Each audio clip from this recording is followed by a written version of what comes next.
menggapai kebahagiaan dalam bersedekah dan juga berinfak di jalan Allah Subhanahu wa taala. Yang pertama adalah kita merahasiakan daripada sedekah dan derma kita. Apakah ada yang lebih dahsyat daripada angin? Ternyata ada. Apa kata Rasul? Yang lebih dahsyat adalah orang yang berderma, berinfak di jalan Allah, kemudian dia merahasiakan daripada infaknya. Yang kedua, yang harus kita perhatikan untuk mencapaikan daripada maksimal daripada ibadah yang kita berikan dalam hal ini berderma, berinfak di jalan Allah, adalah kita memberikan sesuatu yang paling baik yang kita miliki. Yang ketiga, yang perlu kita perhatikan kalau kita ingin memberikan satu kebaikan, hasil luar biasa ketika kita berinfak di jalan Allah, adalah kita memberikan sesuatu dengan muka, raut, wajah, dan sikap yang berseri-seri.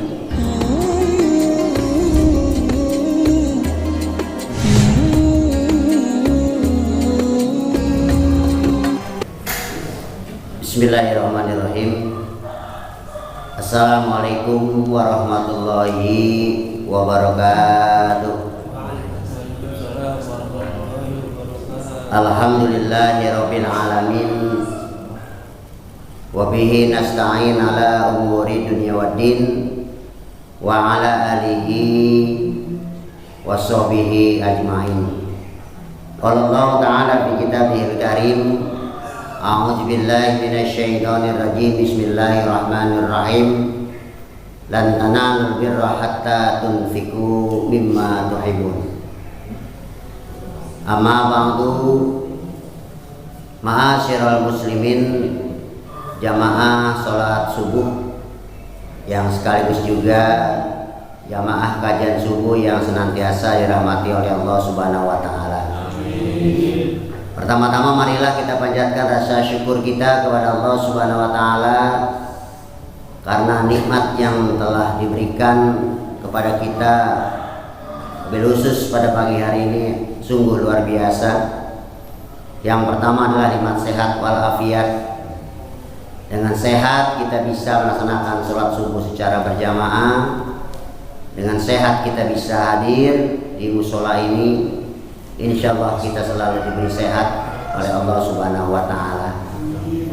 Yang kedua, kita bersyukur kepada Allah Subhanahu wa taala karena kita masih diberikan kesempatan oleh Allah untuk senantiasa bisa melaksanakan, yaitu perintah Allah untuk melaksanakan sholat subuh secara berjamaah. Mudah-mudahan dengan nikmat yang telah Allah berikan dan hidayah yang telah Allah berikan kepada kita, semua kita syukuri. Insya Allah kita adalah orang-orang yang pandai bersyukur sehingga mendapat kebaikan oleh Allah Subhanahu wa taala. Tidak lupa salawat dan salam adalah sama-sama kita sampaikan kepada junjungan alam Nabi Allah Nabi besar Muhammad sallallahu alaihi wasallam. Mudah-mudahan kita semua adalah umat beliau yang akan mendapatkan syafaatnya di akhirat nanti, sehingga kelak kita adalah duduk bersama Rasul di surganya Allah Subhanahu wa taala. Amin ya rabbal alamin. Hadirin jamaah kajian subuh yang dimuliakan oleh Allah Subhanahu wa taala. Pada kesempatan yang baik pagi hari ini saya sedikit akan membahas tentang menggapai kebahagiaan dalam bersedekah dan juga berinfak di jalan Allah Subhanahu wa taala. Sama-sama kita ketahui bahwa setiap amal ibadah yang kita lakukan, setiap amal ibadah yang kita kerjakan, pada hakikatnya kita berharap agar sempurna di hadapan Allah Subhanahu wa taala. Baik kita melaksanakan sholat yang 5 waktu, baik kita melaksanakan sholat sunat rawatib, dan tidak terlepas di dalamnya juga ketika kita melaksanakan ibadah sunnah, yaitu berupa melaksanakan infak dan sedekah di jalan Allah Subhanahu wa taala. Oleh karena itu kita sangat berharap ketika ketika nanti kita amat membutuhkan daripada pahala daripada sedekah kita, ketika kita amat mengharapkan berupa balasan dan ganjaran daripada Allah Subhanahu wa taala, tentu kita berharap agar kita senantiasa mengetahui terhadap beberapa yang harus kita perhatikan ketika kita bersedekah, ketika kita berinfak di jalan Allah Subhanahu wa taala. Mudah-mudahan kajian subuh yang sangat singkat pagi hari ini bisa memberikan kepada kita bahwa nanti kelak ibadah yang kita lakukan berupa infak sedekah itu mendapat kesempurnaan ketika kita ingin mengambil dan juga memperoleh kebaikan dari Allah Subhanahu wa taala. Hadirin jamaah kajian subuh yang dimuliakan oleh Allah Subhanahu wa taala. Yang pertama, ketika kita ingin menggapai kemaksimalan atau optimal di dalam melaksanakan ibadah infak sedekah, yang pertama adalah kita merahasiakan daripada sedekah dan derma kita. Kenapa ini perlu mendapat perhatian? Karena banyak sedekah-sedekah yang kita lakukan, infak-infak yang kita lakukan itu timbul mubazir, timbul tidak ada fadilah, timbul tidak ada faedah yang kita harapkan, karena ada dalam hal kaitan ini ada sifat riya di antara kita. Makanya yang pertama yang harus kita lakukan adalah sedapat mungkin kita bisa merahasiakan apa yang telah kita berikan di jalan Allah Subhanahu wa taala. Kata Allah, maka berinfaklah kamu, kemudian berdermalah kamu, dan kepada fakir miskin, dan kamu rahasiakan daripada apa yang kamu infakkan terhadap jalan Allah Subhanahu wa taala. Sebagai gambaran, dalam hadis yang diriwayatkan oleh Anas radhiyallahu anhu, bahwa Allah Subhanahu wa taala ketika menjadikan bumi ini, pada awalnya bahwa bumi itu dalam keadaan goyah, bumi itu dalam keadaan gonjang-ganjing dan juga tidak menetap.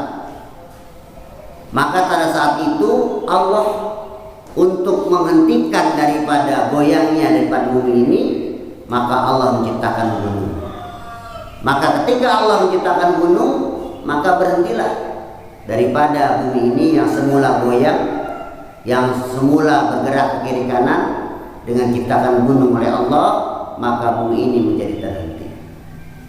Melihat peristiwa ini, maka malaikat takjub terhadap kekuatan daripada gunung ini.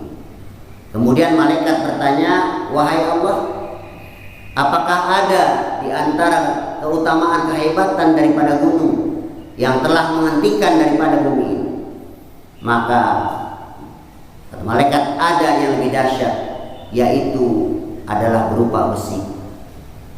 Makanya kadang-kala begitu besarnya gunung, begitu luasnya pegunungan, kadang-kala banyak akhirnya menjadi rata, menjadi hilang gunung itu karena banyak diambil dengan menggunakan alat yang berupa dari besi. Mesin-mesin perangkat-perangkat, dosor-dosor itu banyak dari besi, maka hancur, habis daripada gunung itu dikarenakan besi. Kemudian apakah ada yang lebih dahsyat daripada besi? Ada, yaitu berupa api.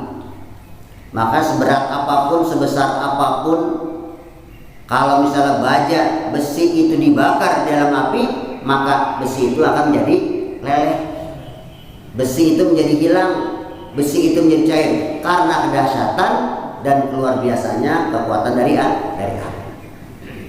Kemudian apakah ada yang lebih dahsyat daripada api? Ada, apa? Yaitu berupa air. Maka begitu banyaknya api, terjadi kebakaran misalnya, maka untuk memadamkan tentu saja kita menghadirkan pemadam kebakaran yang membawa air. Begitu dahsyatnya api, begitu meluapnya api, tapi ketika disiram dengan air, maka api itu pun akan jadi padam. dahsyat luar biasa daripada air. Kemudian adakah yang lebih dahsyat daripada air? Ternyata ada. Apa? Yaitu angin. Air bisa dipindahkan oleh angin ke kiri ke kanan, bahkan air hujan yang kita ciptakan sekarang menurut ahli bahwa air hujan yang kita nikmati ini adalah berasal dari dibawanya air laut oleh angin ke dalam awan. Inilah dahsyatnya daripada angin yang bisa membawa air. Hadirin jamaah kajian subuh yang dimuliakan oleh Allah Subhanahu wa taala, apakah ada yang lebih dahsyat daripada angin? Ternyata ada. Apa kata Rasul? Yang lebih dahsyat adalah orang yang berderma, berinfak di jalan Allah, kemudian dia merahasiakan daripada infaknya. Itu lebih dahsyat daripada gunung, lebih dahsyat daripada besi, lebih dahsyat daripada api, lebih dahsyat daripada air, bahkan lebih dahsyat daripada angin. Makanya agar kita memperoleh keutamaan dalam hal ibadah kita, berderma di jalan Allah, berinfak di jalan Allah, maka yang pertama harus diperhatikan adalah kita sedapat mungkin untuk bisa merahasiakan ibadah kita. Jika perlu tangan kanan memberi, maka kalau bisa tangan kiri jangan sampai jangan. Nah, inilah mungkin yang pertama yang perlu mendapat perhatian kita. Hadirin jamaah kajian subuh yang dimuliakan oleh Allah Subhanahu wa taala. Yang kedua yang harus kita perhatikan untuk mencapaikan daripada maksimal daripada ibadah yang kita berikan dalam hal ini berderma, berinfak jalan Allah adalah kita memberikan sesuatu itu yang paling baik yang kita miliki. Kata Allah Subhanahu wa taala, Bismillahirrahmanirrahim. Lan tanalul birra hatta tunfiqu mimma tuhibbun. Tidaklah kamu memperoleh suatu kebaikan, tidaklah kamu dikatakan seorang yang bertakwa yang sempurna di hadapan Allah, kecuali kamu adalah memberikan yang terbaik yang apa kamu miliki. Memang kalau kita perhatikan amat sulit ketika kita memberikan sesuatu yang terbaik. Kadangkala ketika kita memiliki uang saja, itu kita masih mencari-cari mana nilai rupiah yang paling rendah. Makanya ya secara sadar benar adanya di antara kita ini masih banyak yang belum memperoleh kebaikan itu. Kenapa? Karena kita memang belum seperti para rasul, seperti para tabi'in, para sahabat yang begitu sangat konsen, yang begitu sangat luar biasa ketika dia harus memberikan infak dan sedekah. Secara sadar mungkin kita belum bisa seperti itu. Kadang-kadang kita punya uang 100.000, 50.000, 20.000, 10.000, 5.000, 2.000 tuh yang paling kecil. Maka yang paling akan menjadi banyak ditarik oleh kita pasti yang 2.000. Karena kita belum bisa mencapai yang amat luar biasa. Masih bagus seperti ini, masih mau berinfak. Tapi suatu saat nanti kalau kita ingin mendapatkan sesuatu yang optimal, ya gak mau. Di antara uang-uang yang kita miliki, maka kita berikan yang paling baik nilainya. Ketika kita memiliki buah-buahan hasil daripada rezeki Allah Subhanahu wa taala, hasil dari tanaman kita, maka yang paling baik sebaiknya kita berikan para tetangga kita. Kita kan masih jauh juga seperti ini ya. Kadang-kadang kita metik mentimun. Mentimun itu kan banyak macam-macamnya. Ada yang panjang, bulat, baik. Ada yang panjang tapi agak bengkok. Tapi ada yang kecil dan buahnya sangat kecil sekali juga bengkok. Nah, kadang-kadang kita memberikan yang mana nih? Kadang-kadang yang kitut ya. Ya. Yang panjang, yang bulat dimasukkan ke keranjang. Yang panjang, yang bagus, yang mulus berikan keranjang, maka yang kita berikan tentang. Makanya kalau kita ingin baik dan Allah, kita berikan yang paling baik. Dukuh juga begitu kan. Kadang-kadang yang bagus, yang bulat, yang besar diberikan, dikumpulkan untuk kita jual. Tapi kadang-kadang yang kecil, yang kuning, yang masih hijau kita berikan tetangga. Insya Allah luar biasa.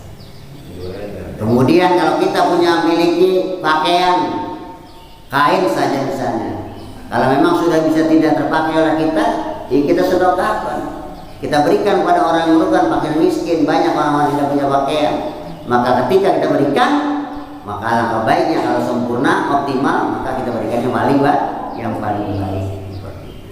Maka inilah salah satu ingatan bagi kita, ya kita belum memang mencapai sesuatu yang paling derajat paling tinggi di dalam berinfak dan bersedekah. Kita memang saat ini masih belum mencapai suatu optimal di dalam kesempurnaan daripada infak sedekah kita. Kenapa? Karena di antara kita mungkin masih banyak yang memberikan belum yang terbaik yang kita miliki. Insya Allah dengan kajian subuh pagi hari ini akan sedikit menambah wawasan kita. Insya Allah kemarin kita yang berikan yang hanya paling kecil, mungkin besok kita ubah menjadi agak menengah. Setelah kita terbiasa yang berikan agak menengah, insya Allah kita berikan juga yang paling tinggi. Secara bertahap itu akan memberikan kebaikan buat kita. Hadirin jamaah kajian subuh yang dimuliakan oleh Allah Subhanahu wa taala. Yang ketiga yang perlu kita perhatikan kalau kita ingin memberikan satu kebaikan, hasil luar biasa ketika kita berinfak di jalan Allah adalah kita memberikan sesuatu dengan muka, raut, wajah, dan sikap yang berseri-seri. Ini perlu mendapatkan perhatian buat kita, karena banyak di antara kita ketika kita memberikan sesuatu, barang kita berikan, tapi wajahnya lihat, kira-kira bagaimana? Cemberut, seolah-olah tidak ikhlas kita berikan itu, seolah-olah masih agak sayang kita berikan itu. Bahkan mungkin banyak yang kita berikan itu kadang-kala memberikan satu hal yang kurang baik, sehingga kita ada rasa merendahkan daripada orang-orang yang kita berikan. Tidak boleh. Lihat Rasul ketika memberikan kepada fakir miskin, kaum du'afa, dia memberikan sesuatu dengan keikhlasan. Rasul berikan sesuatu dengan wajah muka yang ceria, sehingga ketika diterima oleh si fakir miskin tadi, dia menerima dengan lapang dada, dia menerima dengan penuh sukacita. Karena apa? Karena ada rasa kebersamaan dan kesenangan di antara si pemberi dan si penerima. Jadi ini perlu perhatikan. Kadang-kala kita memberikan seseorang itu di belakang-belakang kita, kadang-kala suka ngedumel kalau bahasa kita, ya. Ngedumel arti benar-benar nggak ikhlas, nggak boleh. Oleh karena itu hal ini harus menjadi sesuatu yang mungkin menjadi perhatian kita. Ketika kita berikan sesuatu, insya Allah dengan raut wajah yang ceria, dengan raut wajah yang amat memberikan satu senang, insya Allah si penerima juga akan menerima dengan sebaik-baiknya. Nah, inilah menjadi keuntungan kita. Kita perbaiki diri kita. Dimulai dengan sesuatu daripada raut wajah kita, dengan wajah yang berseri-seri. Hadirin jamaah kajian subuh yang dimuliakan oleh Allah Subhanahu wa taala. Ciri yang berikutnya yang perlu kita perhatikan di dalam kita berderma di jalan Allah adalah berikanlah sesuatu itu kepada yang tepat sasaran. Berikanlah sesuatu itu yang amat membutuhkan dan juga amat memerlukan. Bahkan jika perlu kita berikan sesuatu itu memang benar-benar yang sangat diperlukan sedang di jalan Allah Subhanahu wa taala. Jadi tepat sasaran. Misalnya kita berikan untuk pembangunan masjid karena memang masjid itu sedang direhabilitasi atau direhab, dibangun, atau mungkin sedang diawali pembangunan dari nol.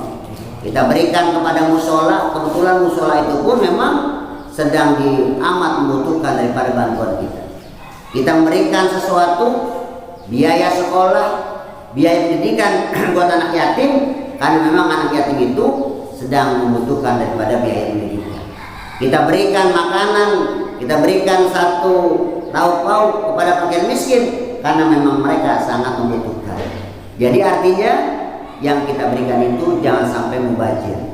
Yang kita berikan itu harus tepat sasaran. Bahkan kalau jika diberikan ini tepat sasaran dan juga merahasiakan, insya Allah kita mendapat keutamaan di hadapan Allah Subhanahu wa taala. Makanya kalau dulu para ahli salaf, saking dia menjaganya tentang rahasia dan juga tepat sasaran ini, banyak mereka menyembunyikan terhadap infak sedekahnya secara terang-terangan.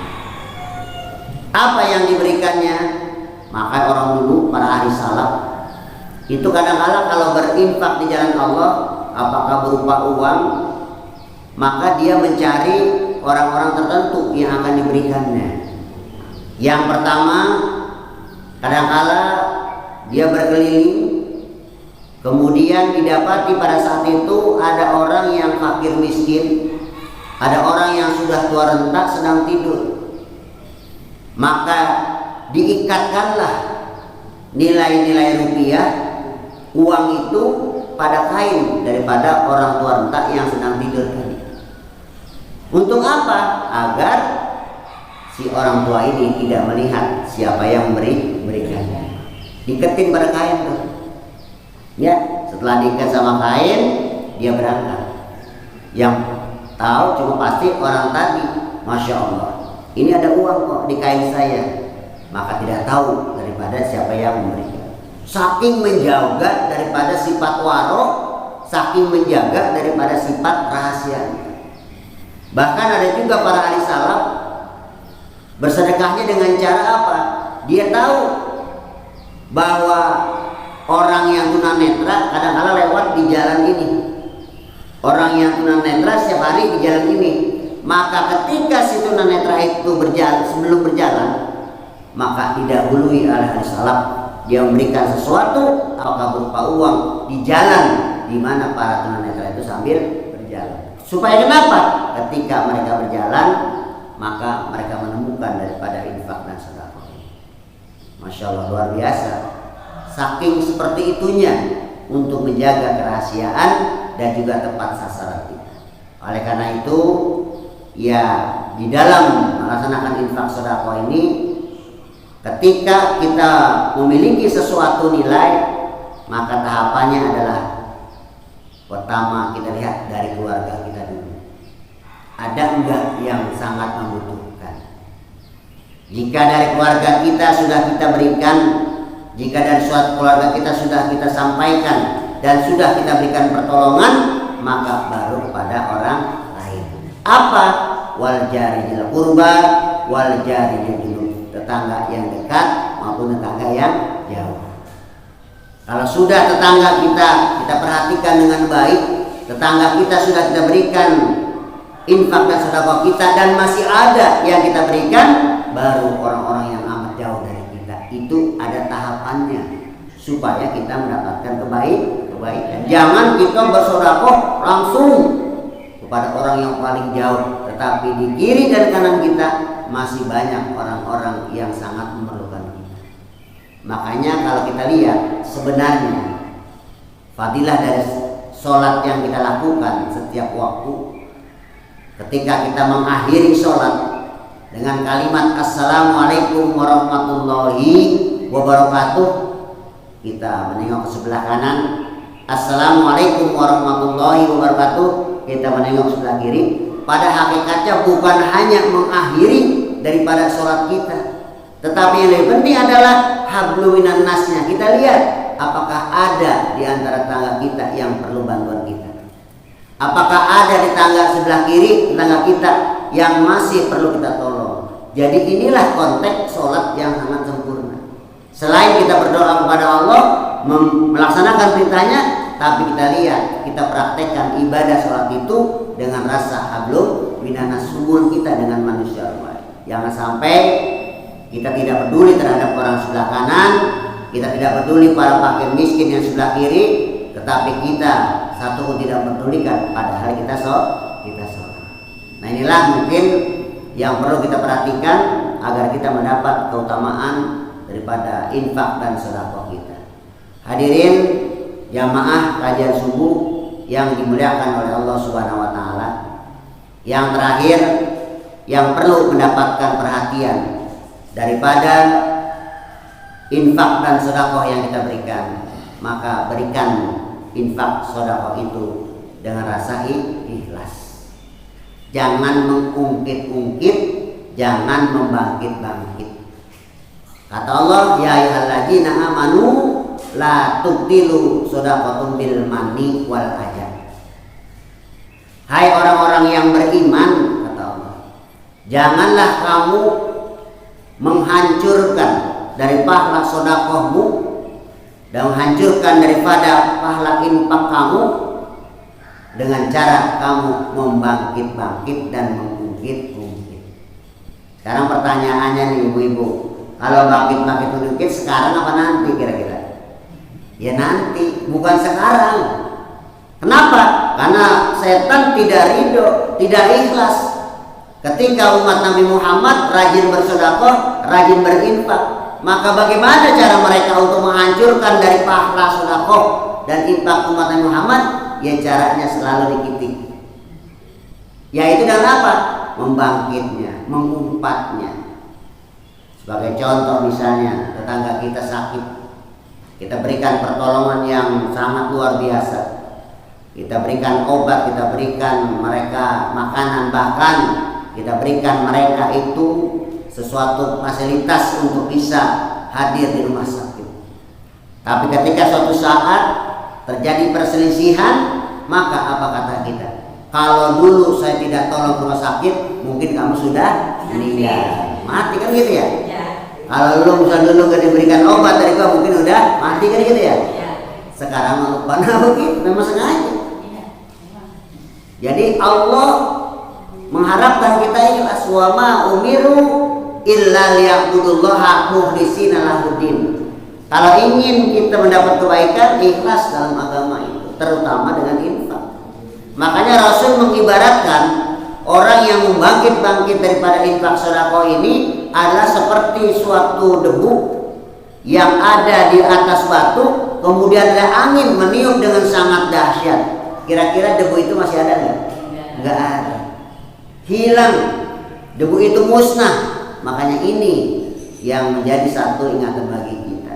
Ya jangan sampai kita membangkit, menyakiti, kemudian kita mengungkit-ungkit. Padahal Allah Subhanahu wa taala dalam Al-Qur'an telah berfirman, sesungguhnya orang yang berjuang di jalan Allah, kemudian dia berinfak di jalan Allah dengan tidak membangkit-bangkit dan mengungkit-ungkit dan tidak menyakiti orang yang diberikannya, maka jaminan yang pertama diberikan Allah adalah orang itu akan diberi pahala di sisi Allah Subhanahu wa taala.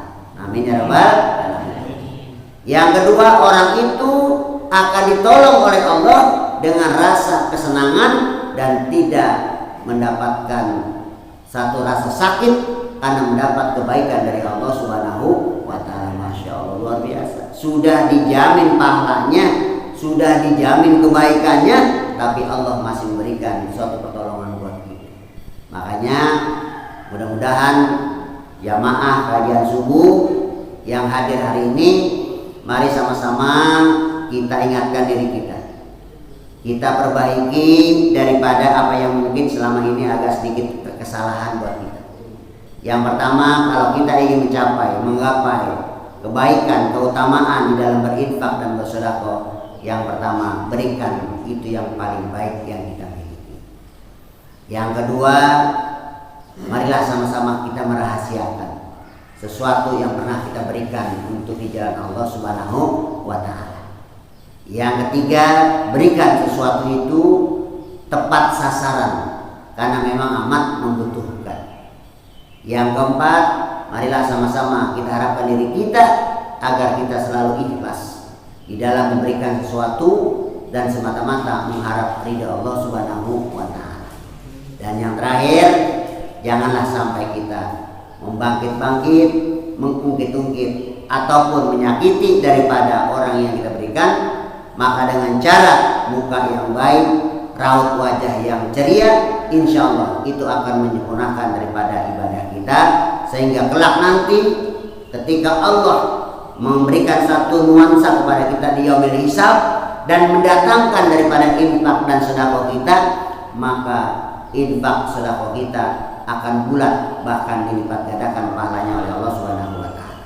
Bahkan keuntungannya bagi orang yang berinfak, ibaratkan kata Rasul, yaitu dengan memberikan hewan peliharaan. Di mana hewan peliharaan yang kita berikan itu akan dijaga oleh Allah dan akan beranak pinak.